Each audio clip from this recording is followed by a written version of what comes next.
दोस्तों नमस्कार, मैं हूं डॉक्टर प्रदीप प्रसन्न। आप भी प्रसन्न होंगे, ऐसी आशा ही नहीं पूर्ण विश्वास है। आप सबका स्वागत है मेरे चैनल हिंदी की बिंदी पर। तो आइए आज कुछ नया सीखते हैं नए टॉपिक के साथ।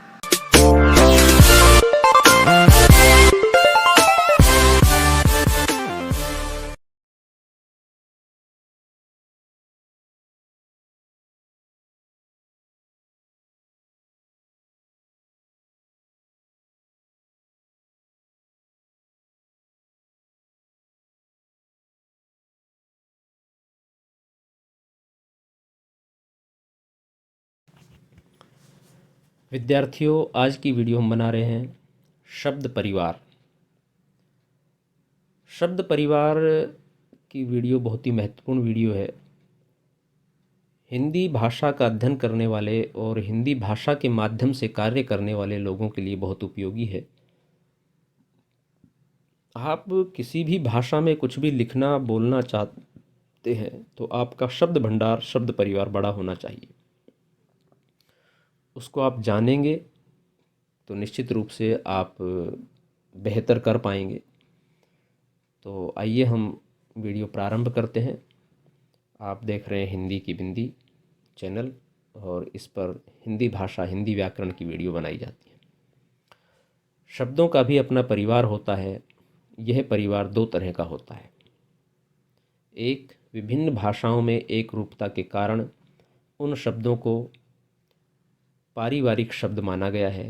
नीचे कुछ उदाहरण दिए जा रहे हैं, जैसे कि माता, माँ, मम्मी, मदर। अब देखिए, यहाँ पर आपको एक परिवार जैसी इनमें एक फीलिंग दिखाई देगी। माता शब्द भारोपीय परिवार का एक प्राचीनतम शब्द है, जिसका प्रयोग आर्य जाति बहुत पहले से कर रही थी। इसी कारण इसे ग्रीक में मैटर, लैटिन में मैटर को दूसरे रूप में लिख दिया, लिथुआनिया में मोटे, स्लाव में माटी, जर्मन में मोथेर, मुतोर, मुटेर, आइसलैंड में मोदिर, डच में मोदेर, संस्कृत में मातृ, अंग्रेजी में मदर कहते हैं। तो इनमें एक समानता आपको दिखाई देगी। तो ये शब्द जो है, ये भाषा के शब्द जो हैं, ये एक ही परिवार के हैं। इससे इंगित होता है, इससे पता लगता है। आप किसी भी भाषा में बोल रहे हैं, लेकिन उसकी जो मुख्य पहचान है, जिसकी पारिवारिकता उससे पता लगती है, वो कहीं ना कहीं उसके उच्चारण में, उसके बनावटीकरण में, बनावटीकरण मतलब उसका जो संरचनात्मकता है उसमें वो दिखाई दे रही है। तो ये उसकी एक रूपता, उसकी एक परिवारता को दिखाता है। दूसरा शब्द है जैसे कि पिता, पितु, पितृ, फादर। अलग अलग जगह, अलग अलग भाषाओं में इस तरह से उसका उच्चारण होता है, उसका मीनिंग होता है। यह भी अत्यंत पुराना शब्द है। इसका संबंध पा धातु, जिसका अर्थ है पालन, से माना जाता है। इसका आधार अनुकरण मूलक शब्द पा से है। वस्तुतः छोटे बच्चे आरंभ में पा, माँ आदि औष्ठ्य ध्वनियों का उच्चारण आसानी से कर सकते हैं। जो औष्ठ से बोली जाती है, क्योंकि वो आसान होता है, इसलिए पा और माँ ध्वनियाँ जल्दी उच्चारित करते हैं, बच्चे सीखते हैं। जैसे अक्सर देखा हमने पापा, पापा, मामा, ये बोलते हैं बच्चे। इसे विभिन्न भाषाओं में भिन्न भिन्न नामों से संबोधित किया जाता है, जैसे कि अवेस्ता भाषा में पिता, ग्रीक में पैटर, संस्कृत में पितृ, लैटिन में पैटर, जर्मन में वेटर, गोथिक में फादर, अंग्रेजी में फादर। अगला शब्द है पुत्र, जिसे बेटा, सुत, सन, सुनु, स्नुषा आदि नामों से संबोधित किया जाता है। पुत्र शब्द की व्युत्पत्ति गोपत ब्राह्मण, निरुक्त, रामायण, महाभारत, मनुस्मृति, कठोपनिषद आदि में मिलती है, यानी कि इन सब में उनकी चर्चा की गई है। एक मत के अनुसार इसकी रचना पुत से मानी गई है। कठोपनिषद में कहा गया है,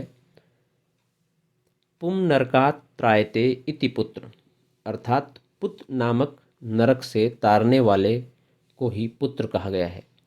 नरक से तात्पर्य यह है कि किसी भी समस्या से, किसी संकट से उभारने वाले को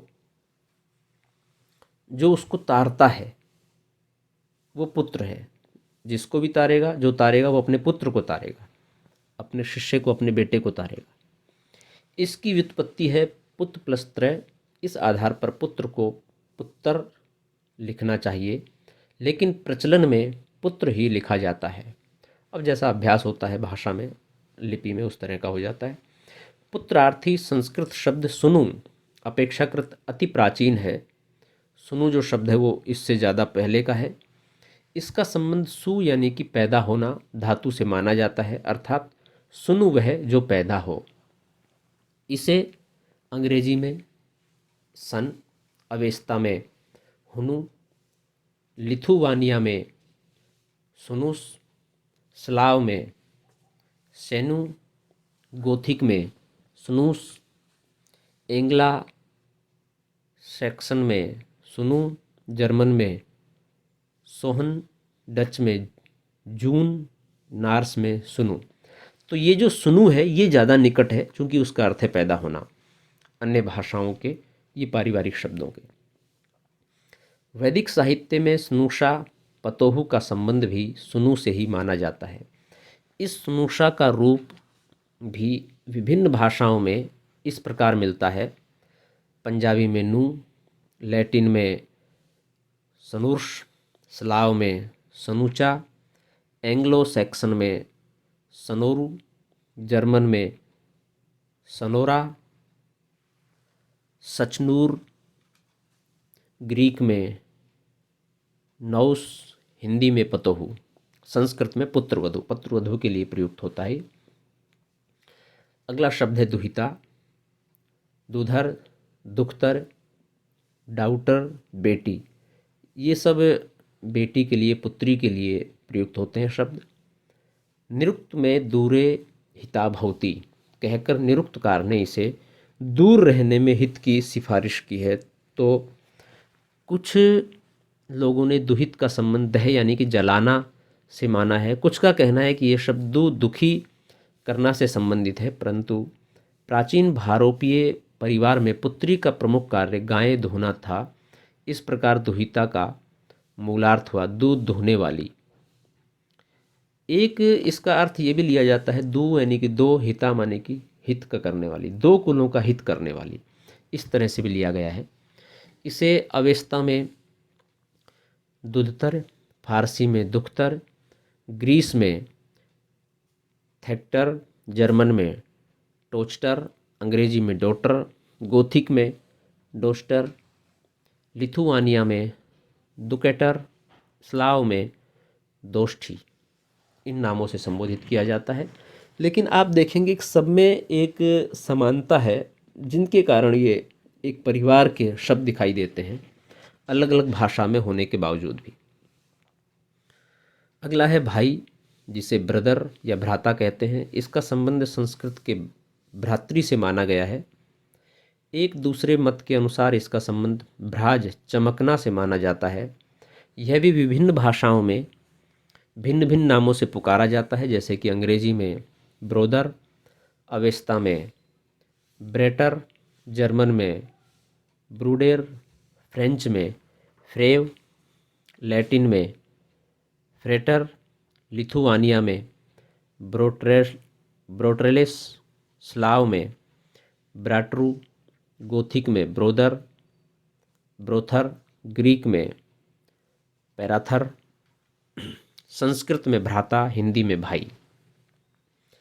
इसी शब्द से भ्रातृज, भतीजा, भ्रातृजा, भतीजी, भावज, भ्रातृजाया, भोजाई, भोजी आदि संबद्ध हैं, यानी कि इन्हीं शब्दों से बने हैं, इनसे ही जुड़ाव है इनका।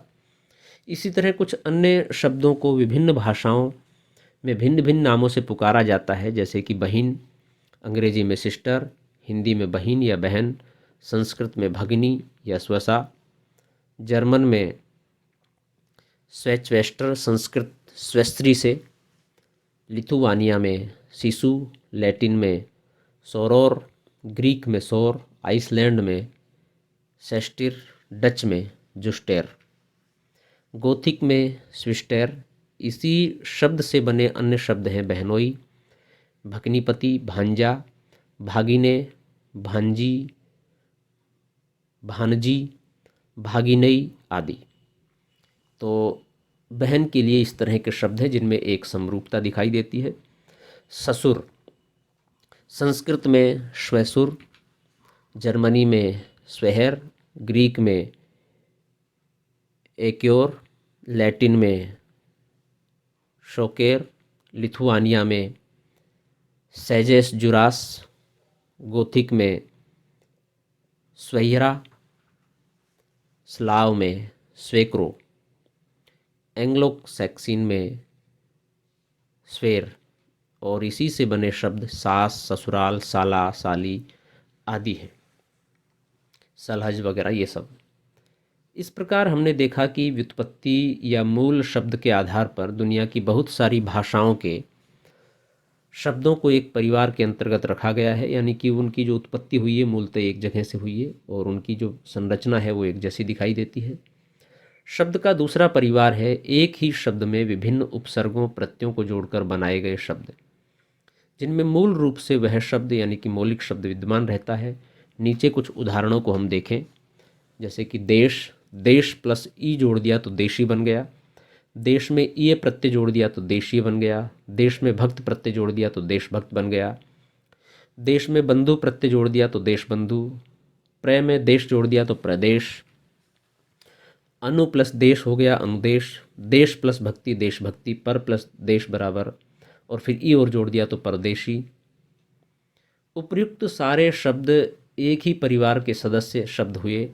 इसी तरह से अन्य शब्द भी होते हैं। तो विद्यार्थियों, इसमें हमने शब्द परिवार यानी कि एक ही परिवार के शब्दों के बारे में कुछ उदाहरण देकर आपको समझाया। इसी तरह से अन्य शब्द भी होते हैं। यहाँ पर वीडियो समाप्त होती है। वीडियो यदि आपको अच्छी लगी तो इसे लाइक करें, शेयर करें, कमेंट्स करें और चैनल को सब्सक्राइब करना न भूलें। आपके मन में कोई सवाल, कोई जिज्ञासा, कोई प्रश्न हो तो आप कमेंट्स के माध्यम से हमें बताइए, हम उसका समाधान करने का प्रयास करेंगे। और हिंदी की बिंदी चैनल को यदि आपने अभी तक सब्सक्राइब नहीं किया है तो प्लीज़ उसे सब्सक्राइब जरूर करें, बेल आइकन को जरूर दबाएं ताकि सभी प्रकार की वीडियो आप तक पहुंच सके। शुक्रिया, नमस्कार। नेक्स्ट वीडियो में नेक्स्ट टॉपिक के साथ फिर मिलते हैं, तब तक के लिए धन्यवाद।